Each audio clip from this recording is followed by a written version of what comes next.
May 2nd, 2022. Per our normal process today, we'll start off with public comments. Is there anyone here that would like to make a public comment?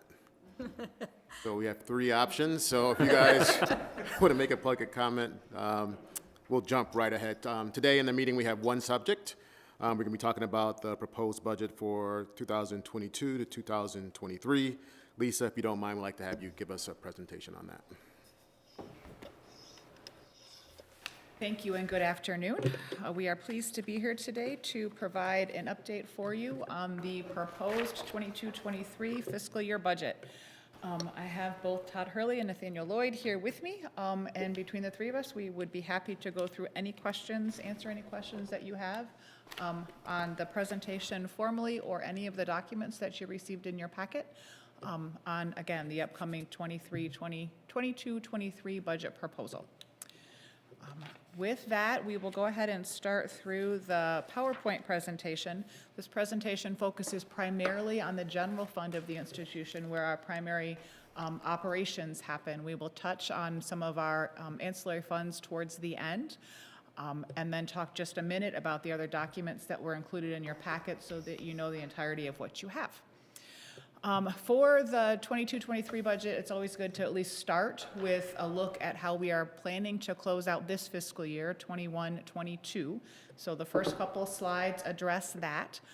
As we look at the revenue side of 21-22, summer 21 or 22, the summer splits between last summer and then the first half of this summer. Right now, our billing units are coming in a bit lower than anticipated for this first summer session. They're not all the way in yet. We do not have a final resolution to that. And we, of course, have a second summer session, so we have the possibility to see some increase there. But we are watching that, and right now we are running a little bit behind our target.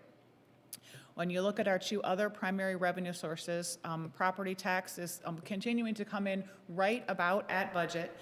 We have the delinquency process that happens in late May, early June, which will round out our total property taxes. Right now, that looks to be coming in a little bit less than anticipated.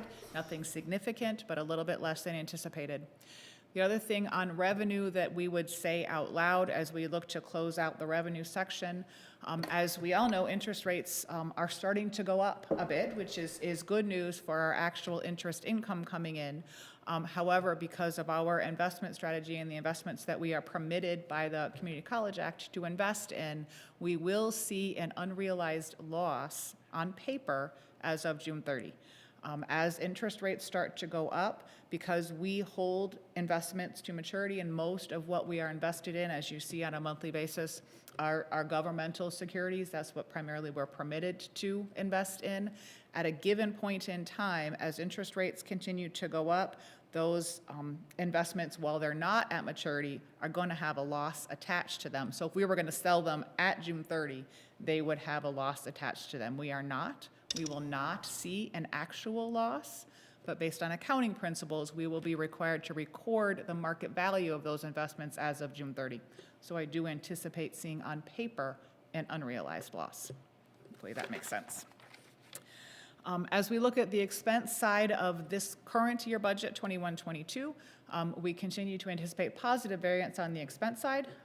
We are continuing to be underspent in our non-salary budgets. That is typical for us as we have our distributed budget model where our budget control officers have access to non-salary accounts in their various departments. We continue to see underspending there. We have had a number of salary vacancies as we work towards filling open positions more so than we have had in prior years, so I anticipate a positive variance there. The good news is that we are starting to see the labor market change a little, and we are beginning to fill positions, so that is good news for us, but I still anticipate some significant positive budget variances on the expense side of the equation for this fiscal year. As we round out the conversation about this fiscal year, wanted to bring in, and I apologize, I realize this is a very busy slide, but wanted to give you an overview of all of the federal stimulus funding that has flowed through our institutions since really early 2020. So we had 3 rounds of funding, HERF 1, HERF 2, and HERF 3, They all have their individual acronyms, but they're all out of the higher education funding stream, and each one of those had a student allocation, an institutional allocation, and an additional smaller allocation related to our school improvement funding stream. So there shows the total award in each one of those categories, as well as some brief notes on how we spent or allocated those resources. A couple of important takeaways from here. We had $19.8 million if you add up all of the student awards that went directly into the hands of students. So those were dollar amounts that were allocated and pushed out individually to our students, which is an amazing feat. We had a great team that processed that, and we were able to very quickly get almost $20 million directly into the hands of our students so that they could deal with the transportation, the childcare, the other economic impact issues that came to them as a result of this pandemic. We also had a little over $31.5 million of institutional dollars that are up there. We first and foremost prioritized use of those dollars to help students. You'll see a number in the notes of those dollars were used to waive online course fees, were used to cover the course retakes if students were in a class in that initial winter semester of 2020 and decided they did not want to finish online. We allowed students to retake that course for free. We use these resources to do that. We provided vaccine incentives to students. You'll see that out of HERF 3 on the bottom. We also used those HERF institutional dollars to significantly upgrade indoor air quality through air purification systems and several major HVAC projects. We have upgraded classroom furniture across the institution to allow for more flexibility and social distancing options within classrooms. We have done a lot on the media front, instituted or installed a number of high flex classrooms to allow our faculty different modality options as they teach remotely, as well as in a hybrid fashion with some students in the classroom and some remote. We have purchased laptops and given them out to students, lent them out to students, hotspots. We've really been able to do a lot. A lot of that was also done with local vendors, which I think is important to note. Just looking at the impact that we've been able to have for our students first and foremost, and then also on the economy of our region. So looking at this slide, it looks like we've spent roughly $51 million. Is that over the last 2-year period? Since the first allocation in spring of 2020, yes. All right. And of that HERF, the third one, how much is left still? Because everything else has been spent, correct? Yes, everything else has been spent. We are working on spending that final $12.6 million, and that is primarily due to supply chain issues with our HVAC projects. So by June 30, all of it will be spent with the exception of 2 of our large HVAC projects. We are still waiting on completion. We anticipate having them done by September. So it will depend on how the contractor invoices fall to know how much is physically outstanding. My guess is probably in the $2 to $3 million range, but certainly not anymore. And that will be done by the end of the summer. We have commitments on delivery. So with that, I'm going to go ahead and move us to the preliminary 22-23 general fund scenario so that you can see what we're working on at this point in time for next year's budget proposal. We are projecting our enrollment to be flat. So we are projecting no increase and no decrease in the number of billing units, which is how we measure tuition coming into the institution. If you'll remember, you've already considered and approved a tuition increase of $1. So that is incorporated. Presentation just went away. That is incorporated into what you'll see in the data that you have in the line-by-line budget detail that you've received as well.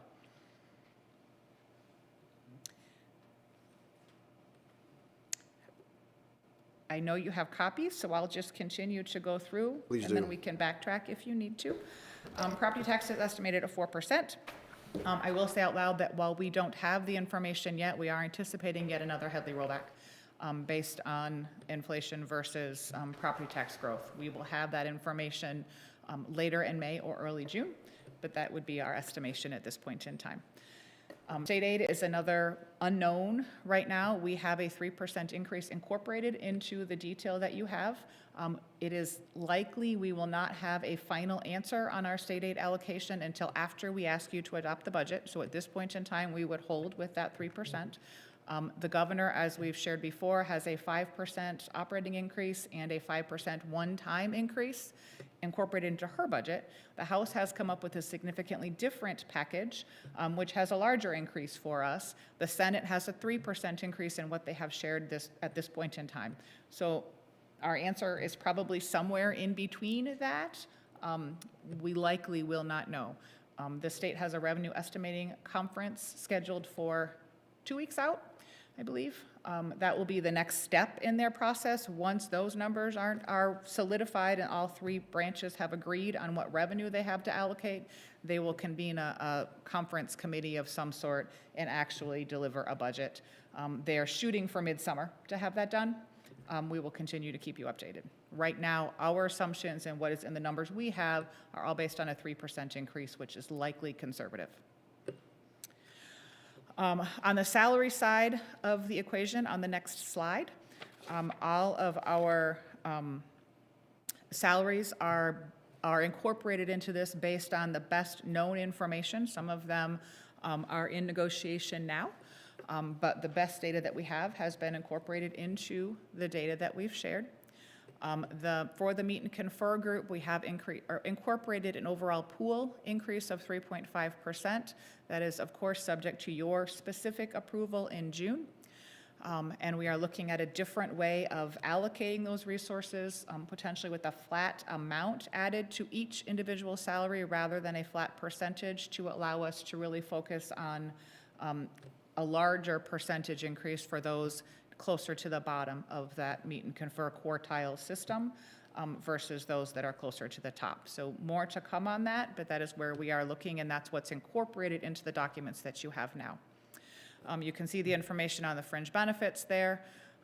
We have, we'll say out loud, a $7 million both revenue and expense incorporated related to the retirement system and the unfunded accrued liability. So if you look at our state aid revenue as well as our retirement expense, both of those are what I would call inflated by $7 million as the state moves that money to us and then turns around and takes it back from us on the retirement expense scale. Some assumptions on our non-salary items that you can see there. We have, and we're very pleased to be able to share, we have been able to incorporate some increases into this budget. We've not been able to do that in prior years, so we're very pleased to share those with you. There are also a number of one-time allocations that happened in this current budget that we will reverse and then incorporate the additions that we have more detail on the subsequent slides. We also, just to remind you, always incorporate what we call a contingency budget, which is 0.25% of total revenue that allows a little flexibility as we work through the year. That is often used, most often used for athletics when we have teams that travel to regional or national competitions that we don't necessarily budget for at the beginning of the year, but there have been other uses for those resources as well. The next slide shows the proposed ongoing budget additions. So these would be those that are replicated, not just one time. You can see the list there. I will highlight a couple of them. We are proposing an additional position in our student life office. Sorry, Happy Easter. That's good. In our student life office, directly related to the support of students. That has continued to grow as we look at some of the concerns and some of the needs of our students, and just making sure we have the right resources there to support them. We are looking at an increase in athletics related to a new region. We have been placed in a different, within the state, a different region for athletics purposes, which will include or require some additional travel for us, some of that up into the UP is my understanding. So we are certainly factoring that in, as that will be something that we will have to manage moving into next year. We are also looking at incorporating a new sport, soccer, into our next year budget, and whether that's fully up and operational next year or partially next year and into the future, but certainly accounting for that in this budget.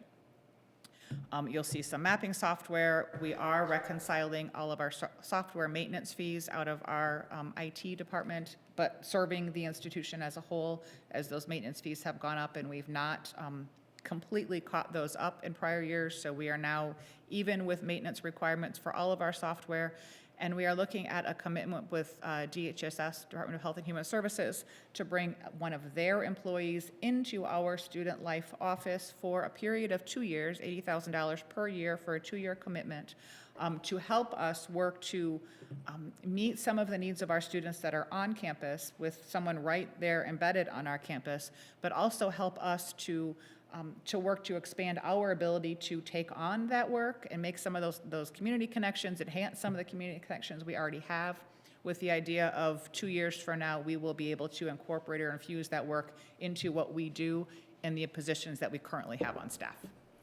So with that, for the DHHS, if a student has an open case, would that consultant be that person's caseworker, or how would that work? In some cases, I believe, but probably not 100%. I think that will depend on the individual needs in case of the student.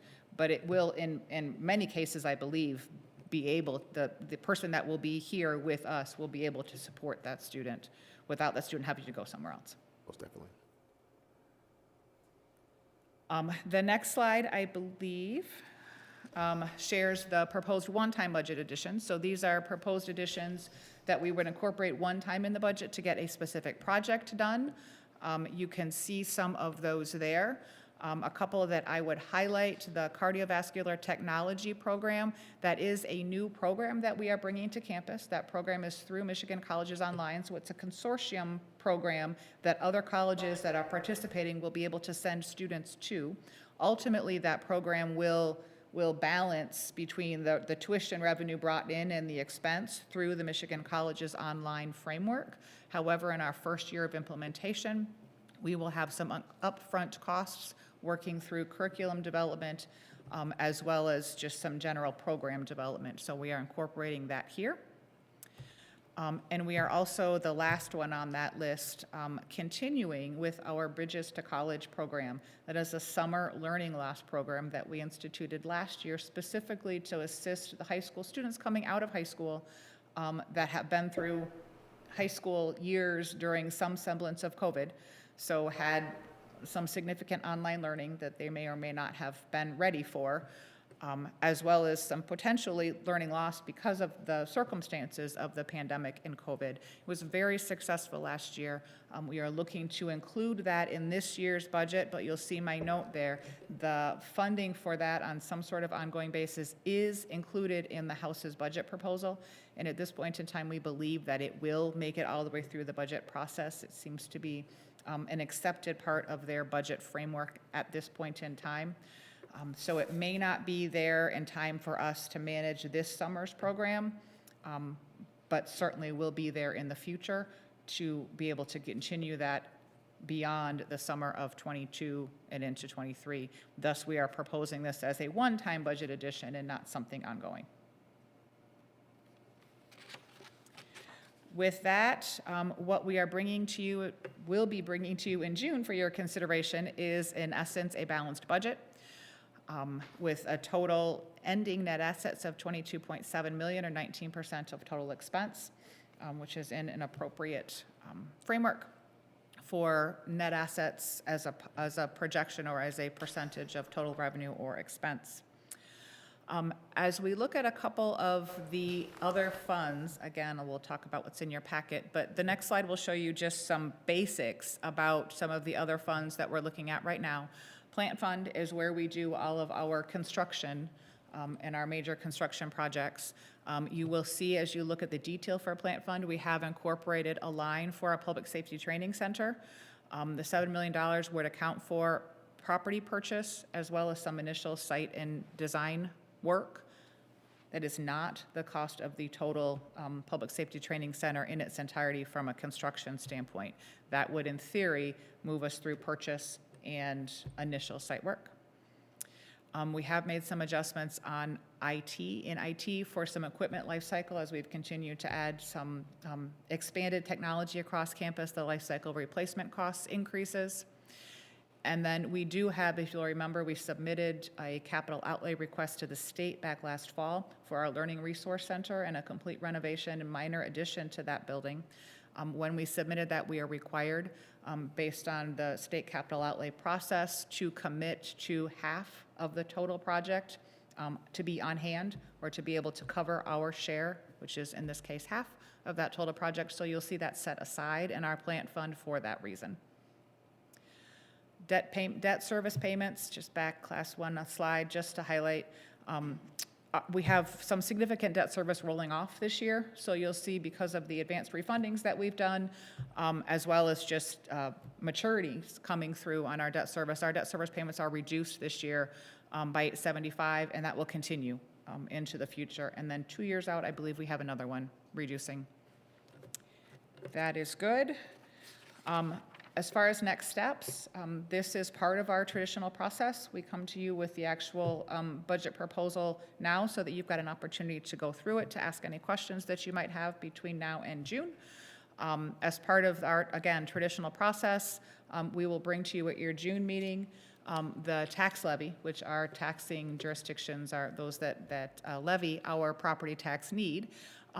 We will bring that to you in June. We will bring the proposal for this fiscal year's budget, 22-23, as well as a separate request for the meet and confer salary increase. So you'll have all three of those as potential action items to consider as part of your June meeting. With that, just very briefly, the other documents that were in your packet, there are actually 3 of them. You have a transfer schedule that on a single page highlights all of the transfers proposed from a budget standpoint going between our funds.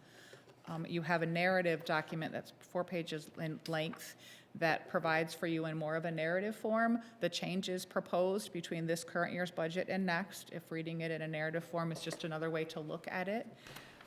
And then incorporated in your packet was a line item budget detail for all of our funds. This is actually the formal document that we would ask you to consider taking action on in June. I'm happy to go through any of that in greater detail if you've had an opportunity to look and have any questions on either the PowerPoint or any of those more detailed documents. Lisa, the online course fee waivers,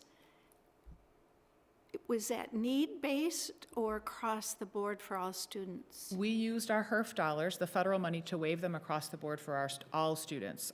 Our rationale for that is because when our offerings on campus were limited, particularly in the fall of 2020 and winter of 2021, we just didn't have as many on-campus, on-ground class offerings.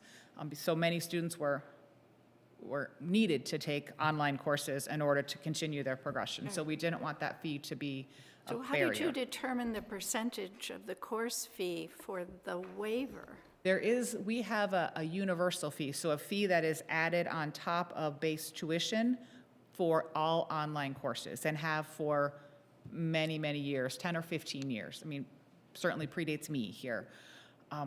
So we waived that. So the tuition level stayed the same. We waived that incremental online course fee that was universal across the board. I have a question about the ongoing budget additions. Particularly, there's $150,000 ongoing that's going to be added for student services, which I'm happy about, page 4. And can you talk about, one is the DHHS consultant, and the other is the student conduct coordinator position. Is that related to the needs we've seen during COVID, or that have always been there, that COVID sort of magnified for us? Maybe talk a little bit about what led to that investment. Yeah, I would say it's all of the above. So it's a little bit of both. So the DHHS consultant piece, that was originally a conversation that I started with former County Administrator Wayman Britt, and that was probably, I want to say that was right before COVID. And one of the things we were realizing is in our student life area, the need for our students to have that level of, some of our students having that level of support, that would be more of a caseworker from DHHS. We saw that more before I had the conversation with Wayman. Had a conversation with Lina Blair in our student life area, and I said, what does this look like? Would this help? She said tremendously, because what I had seen at some other institutions our size and larger, many of them are going more toward a model of having a student, having a DHS caseworker that would be housed right on campus. And so when I asked Lina about it, she said it would make such good sense and help in what they do, kind of cut out a little bit of some of the action of having to always have that, sending that student to a coordinator off campus, to a worker off campus, gets us on campus. So some of that was done before, was a need realized before. The pandemic only exacerbated that even more because of the amount of student need. I mean, you just look as far as what we did with our pantry, with our food pantry, and how that uptick happened. And so what it showed us is in pandemic days, that need seemed to rise.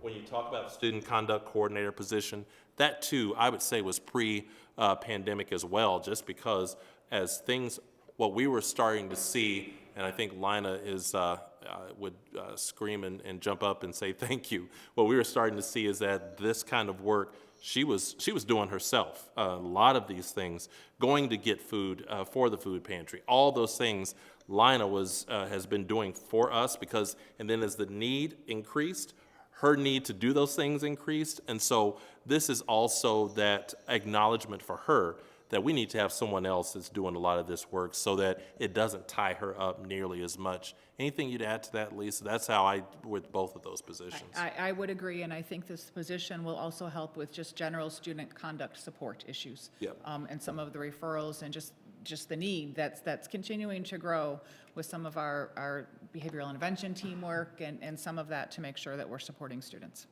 Right, thank you. I think those investments will help the students learn and absorb and Most definitely. move through academics. Yeah, and give a little more help and relief to Lina's area in that regard.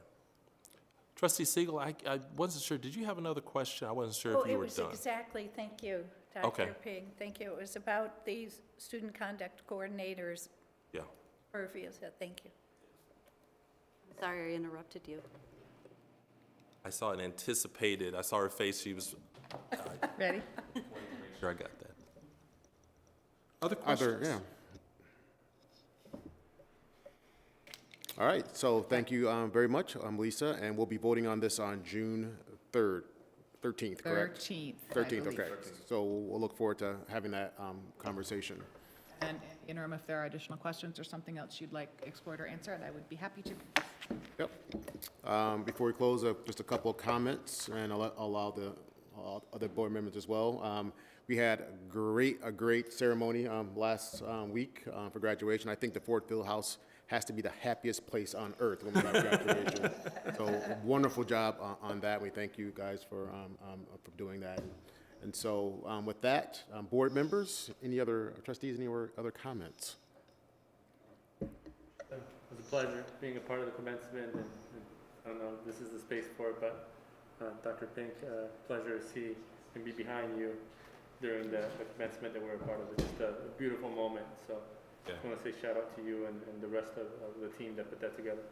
Best day of the year. Best day of the year. With that, we are adjourned.